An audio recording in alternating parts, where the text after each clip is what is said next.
techniciens, mesdames, messieurs les représentants de la communauté internationale, mesdames, messieurs les représentants de la justice et de la police nationale d'Haïti, mesdames, messieurs les cadres de l'unité de lutte contre la corruption, mesdames, messieurs les cadres des différentes institutions de contrôle, sœurs, mesdames, messieurs les enquêteurs de l'unité de lutte contre la corruption qui se servent d'interface pour la cérémonie d'aujourd'hui au dos du directeur général de l'unité de lutte contre la corruption qui est présent avec nous, Maître Hans-Jacques Ludwig Joseph.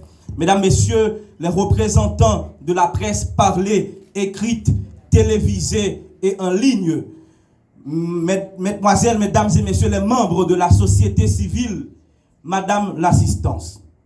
Le décret portant création de l'unité de lutte contre la corruption, le décret du 8 septembre 2004, confère à l'institution la noble mission non seulement de prévoir par des activités clairement définies ce fléau qui est la corruption dans son attribution de prévention, mais aussi ce même décret confère à l'unité de lutte contre la corruption l'impérieuse obligation de sévir, de faire de la répression contre la corruption.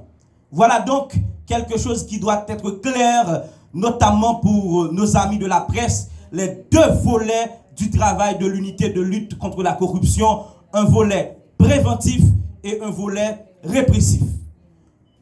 Bon nombre de fois, vous avez été invités à des activités de prévention.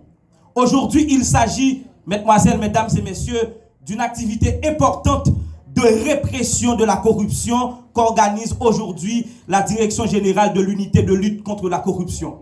Mesdemoiselles, mesdames et messieurs, il s'agit aujourd'hui d'une cérémonie officielle de remise d'une dizaine de rapports d'enquête à la justice et de requêtes concernant des personnalités politiques.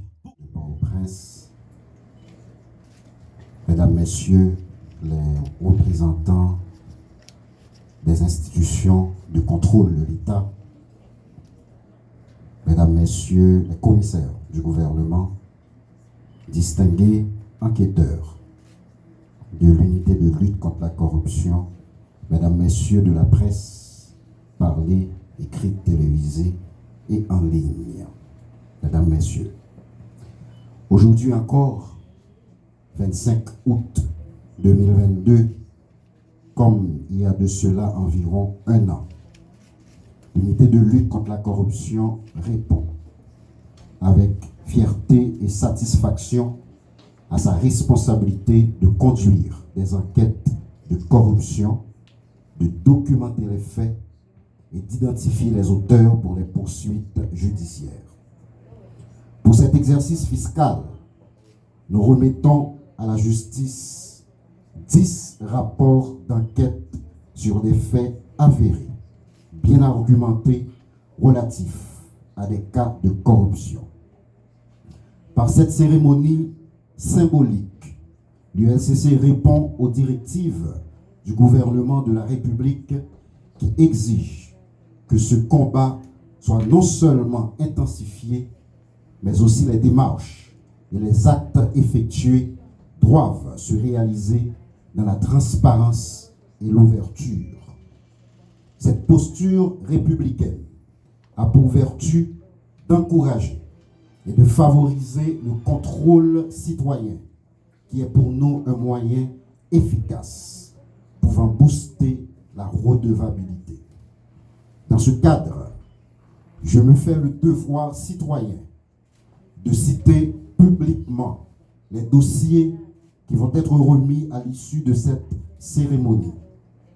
Il s'agit d'enquêtes sur des faits de détournement des biens publics, de passation illégale de marché, de concussion, de faute de gestion, d'abus de fonction, entre autres, qui concernent le Fonds de développement industriel FDI, les mairies de Petit-Goâve, de Fort-Liberté, Danse Rouge, de Saint-Raphaël, de Cerca-Cavaral, la carte de débit de la police nationale d'Haïti, l'école de droit et des sciences économiques des Gonaïves, le lycée Joseph-Pierre Sully de Maïsade, le juge de paix de la section nord des Gonaïves, dans son approche de traitement, voulu également établir que la corruption est présente tant dans l'administration centrale de l'État que dans les collectivités territoriales.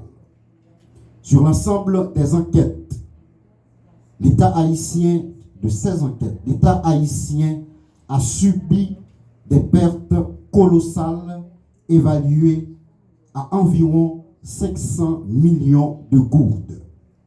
L'UNCC a exposé et continuera d'exposer sur la place publique ces corrompus et ces corrupteurs qui torpillent le trésor public et asphyxient les efforts de développement économique et social du pays.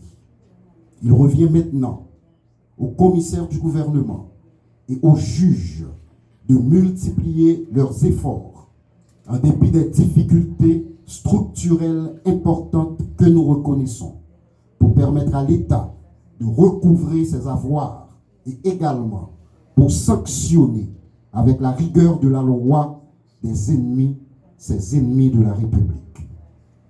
Le circuit anticorruption CAC, qui regroupe des commissaires du gouvernement, des juges d'instruction et de siège, trouve aujourd'hui l'occasion de s'affirmer.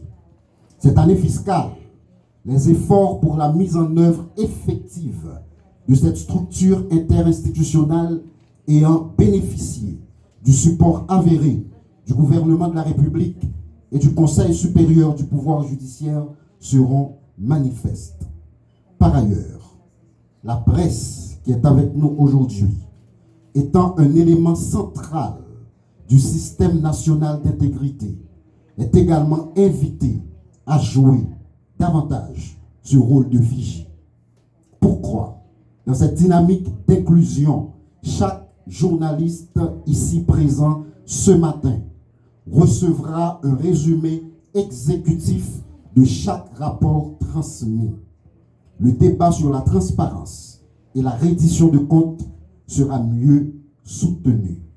J'en appelle aussi à la participation de toutes et de tous, citoyens, citoyennes, acteurs de la société civile, partenaires techniques et financiers, agents publics, responsables politiques, dans cette lutte acharnée contre la corruption, conduite à visière levée par l'UNCC au nom du gouvernement de la République. Position récente sur la lutte contre la contrebande, le trafic illégal d'armes à feu et de munitions et contre le détournement des avoirs de l'État.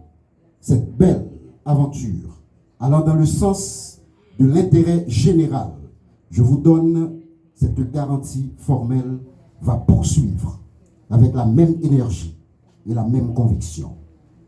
L'UNCC va continuer à veiller au grain. Elle va continuer à venir constater de par elle-même, à travers ses enquêteurs dûment formés à cet effet, ce qui se passe dans toute l'administration publique. C'est la loi qui nous autorise à acter en ce sens. C'est une responsabilité que le gouvernement décide d'assumer à travers la principale institution anticorruption de l'État, l'UNCC, et nous l'assumerons. Je veux à cette phase remercier l'appui technique fort considérable de l'Organisation des États américains à travers le programme de renforcement institutionnel et de lutte contre la corruption en Haïti, coordonné par la procureure Anna Maria Calderon Boy. Les formations reçues cette année ont renforcé la qualité et l'efficacité des actions de nos agents. Recevez notre gratitude avec l'espoir que cette belle aventure va reprendre dans un avenir proche. Enfin, dans la poursuite de nos efforts visant à moraliser l'administration publique et à anticiper tout éventuel fait d'enrichissement illicite. L'USCC continue de solliciter de la justice les sanctions appropriées pour les personnalités politiques et les agents publics qui ont de manière délibérée décidé de violer la loi. Sur cette base, en plus de ces 10 rapports d'enquête, je remets à la justice aujourd'hui un ensemble de requêtes demandant la poursuite d'un ensemble de parlementaires et de maires pour défaut de déclaration de patrimoine. Cette liste, dans cette dynamique de transparence, est aussi rendue publique. Je veux pour finir rendre un hommage appuyé aux enquêteurs de l'unité de lutte contre la corruption qui, en leur qualité d'officiers de police judiciaire, ont encore une fois fait preuve de patriotisme et de professionnels hautement qualifiés dans la conduite des enquêtes que je les confie. Pour ceux, nous passons à la remise symbolique des rapports d'enquête finalisés aux responsables de la justice ici présents dans la salle.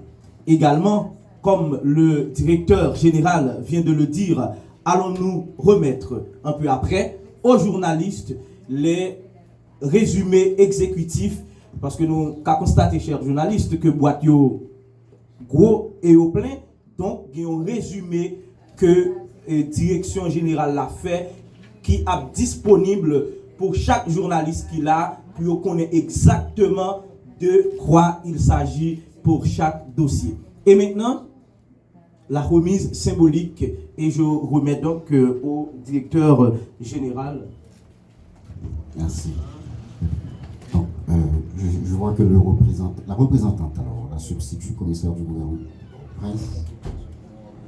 Oui, on va vous remettre les rapports qui concernent Port-au-Prince. C'est une remise symbolique. Voilà. Merci beaucoup. Faites-en bon usage.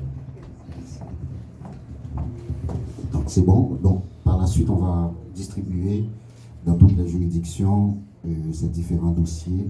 Donc, comme on l'a dit, c'est une remise symbolique et les résumés exécutifs de tous ces rapports vous seront remis immédiatement, chers journalistes, vous qui êtes avec nous aujourd'hui. Doyen, merci de votre présence. Merci.